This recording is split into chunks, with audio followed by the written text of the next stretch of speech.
Denise here at Kingdom Life Church, and welcome to our devotion for today for the Circle Maker. I am going to be talking to you today about chapter 12, the long and boring chapter. That's what it's called.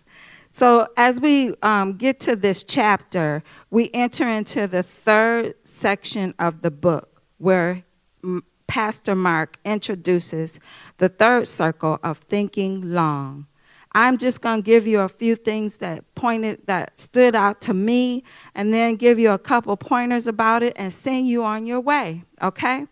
All right, so the first thing that stood out to me from this chapter was thinking from a long perspective. Pastor Mark talks about seeing things past today, past where we are, actually having a vision and a purpose, thinking about like your generation or the next generation or people that will be impacted by the circle and the prayers that you put out into the atmosphere. He actually mentioned how Daniel thought about the people in generations and generations to come, that he was actually praying for people that were gone 70 years out, that he was praying for, and that was why he continued to be persistent about his prayer.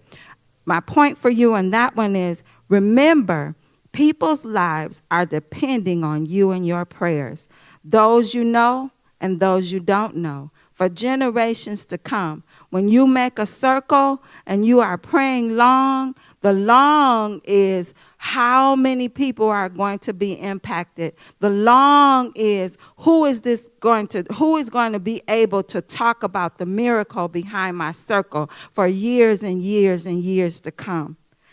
Also, the second thing he introduced was stop, drop, and pray. Now, for the fire people out there and people in the world that know, we usually talk about that from a standpoint of a fire, right? Stop, drop, and roll. But it was stop, drop, and pray. And that was about the point I got out of that was, it's about your response to God's answer to your circles, right? So there's three things to think about when you're doing this. So the stop is the decision that you are making to do something other than complain or give up. Drop is the posture, which he talked about more in the next chapter. It's about the posture that you are going to take when you start to pray or in your continual praying. And pray, it's about the faith that's tied to your circle. So what are you standing on? What is that word that you have attached to that circle that you have made around your family, your children, your job, your dream, the house, the business, whatever that dream and that vision is, that place that you see way out there in the distant, way distant future that maybe even one day you won't get to take a part of, but you are dreaming this on behalf of your family. You are circling this on behalf of the generations that are coming after you. What have you attached to that? What is your level of faith that you have attached to that? And then the third part, and I did this on purpose, is the boring part. Now, when we usually think about boring, we think about boring in the fact of it sounds bad. It usually has a bad connotation to it.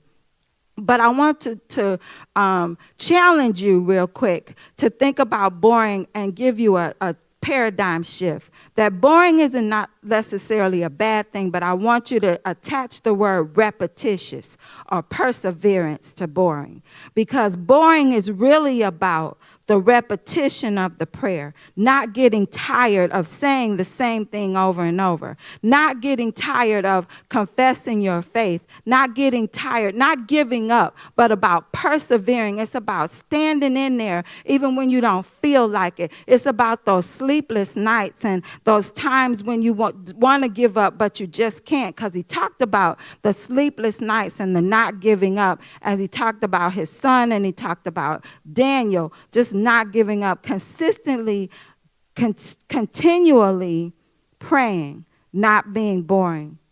All right?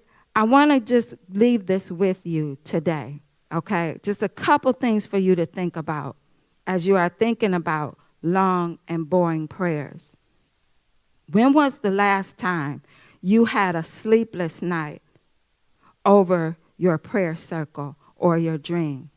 When was the last time that you were determined that I am not going to leave this spot? And tonight, Lord, for whatever reason, I can't sleep. I'm going to stay right here and continue to profess my faith before you, because I know that your word says that eye has not seen, neither has it entered into the heart of man, the things that God has prepared for those who he loves and are called according to his purpose. When was the last time? Thank you, Kingdom Life.